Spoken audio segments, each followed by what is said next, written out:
Hello viewers, this is Coding Maverick and I welcome everyone to the very first episode of our series Node.js Microservices from Zero to Cloud. Viewers, in this series we are going to build modern, scalable backend systems from scratch. The same kind of architecture used by companies like Netflix, Uber and Amazon. But before we start coding, we need to understand one fundamental thing, and that is what exactly are microservices and why they do matter.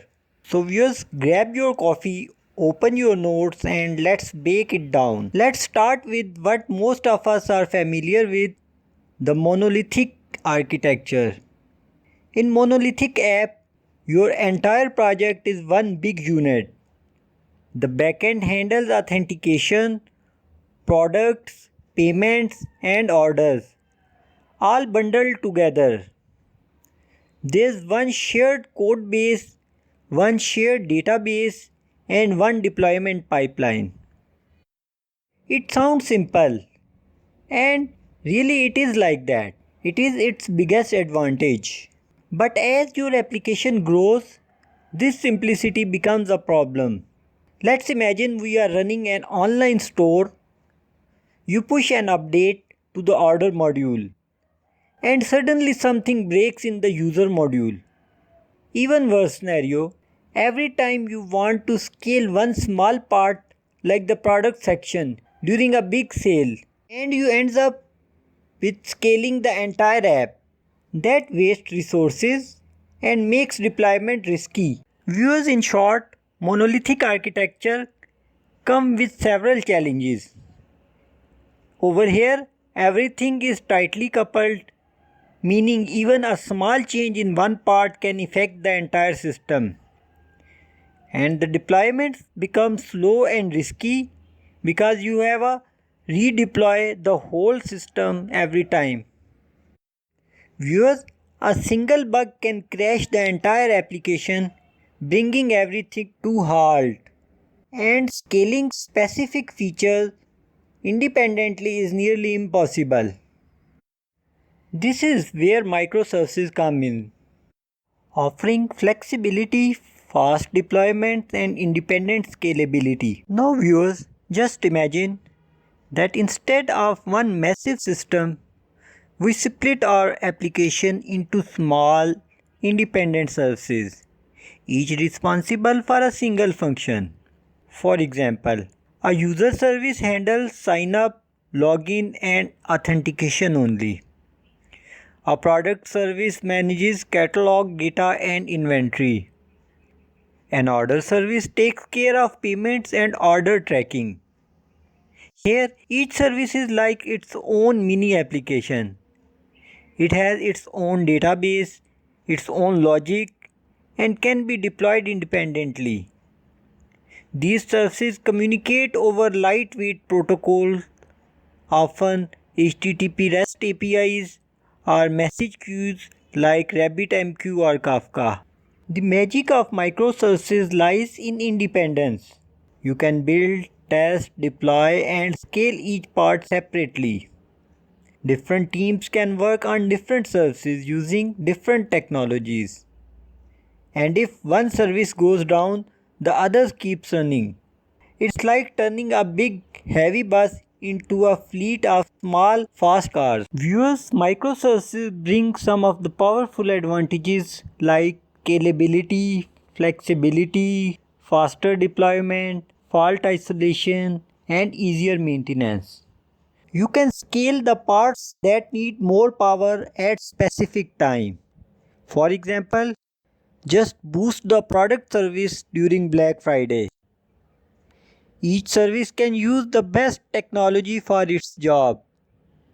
For example, Node.js for user service, Python maybe for machine learning modules, and Go for the payment modules.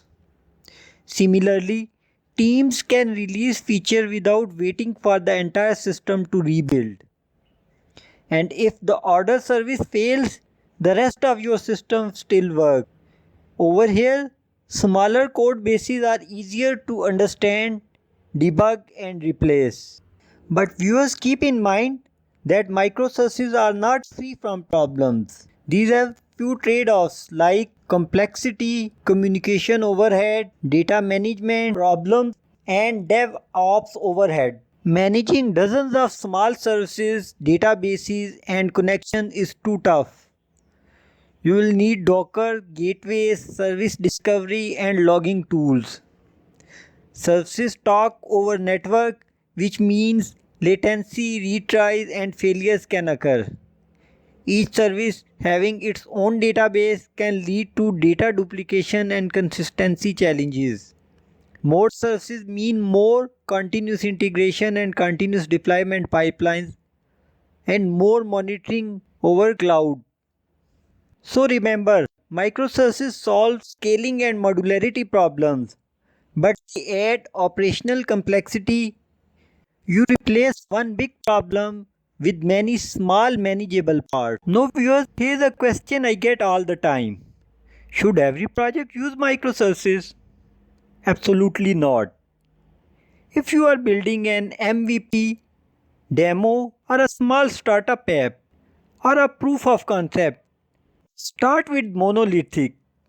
It is faster, cheaper and simpler.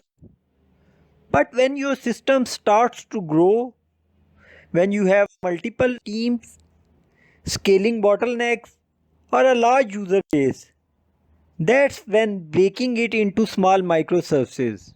A good rule of thumb may be monolithic are quicker to start but slow to scale, and microservices are slower to start and faster to scale. So don't jump to microservices because it's trendy.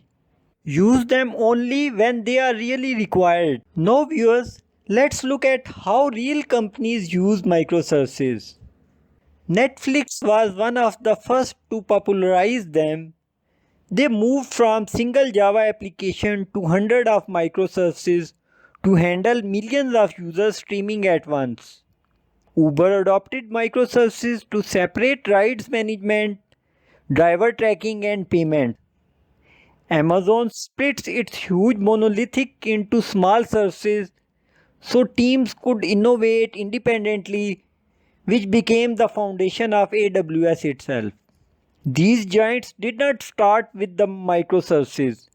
They evolved into them as their system grew. That's the same journey we will take in this series. So viewers, to wrap up, monoliths are simple but rigid, and microservices are modular but complex. Choose the right approach for your project size and growth. In the next episode, we'll set up our development environment using Node.js, Express and Docker.